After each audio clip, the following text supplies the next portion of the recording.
Odamlar shirin uyqudaligida tungi sukunatni buzib osuda ko'chalarni kezayotgan Cobalt avtomashinasida 4 nafar shaxs o'zaro jinoiy til biriktirgan edi. Guruhga 27 yoshli hech qayerda ishlamaydigan to'da boshlig'i yetakchilik qilib, u o'g'rilik qilinadigan joylarni aniqlar, voqea joyi xaritasini tuzib reja tuzardi.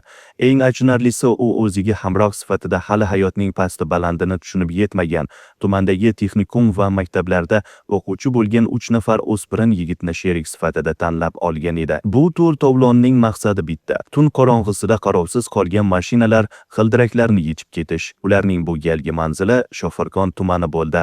Jumladan, tunda Hovlipoyon qishlog'ida yashovchi fuqaroga tegishli Cobalt rusumli avtomashinaning 4 dona g'ildirak yechib olingan. Shuningdek, mazkur guruh tomonidan katta va kichik chaqar qishloqlarda ham jinoiy harakatlar amalga oshirilgan. Ushbu manzillarda yashovchi yana 2 nafar fuqaroning avtomashinalaridan jami 8 dona g'ildirak o'g'irlangan. Olingan ma'lumotlarga ko'ra, guruh a'zolari o'zaro vazifalarni taqsimlagan holda harakat qilib, fuqarolarga moddiy zarar yetkazishgan. Xususan, kimdir mashina ballonlarini yechsa, yana kimdir mashina ruliga, yana kimdir vaziyatni kuzatib turgan. Buxoro viloyati Ichki ishlar boshqarmasi Shofirkon tumani Ichki ishlar bo'limi tezkor qidiruv xizmati xodimlari tomonidan o'tkazilgan tezkor tadbirlar natijasida ushbu jinoiy guruh fosh etildi va barcha ashyoviy dalillar hujjatlashtirib olindi. Hozirda mazkur holat yuzasidan O'zbekiston Respublikasi Jinoyat kodeksining 169-moddasi 3-qismi bilan jinoyat ishi qo'zg'atilib, ayblanuvchilar protsessual tartibda qamoqqa olingan.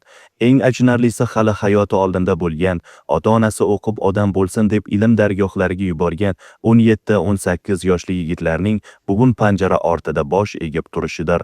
Xulosa o'zingizdan.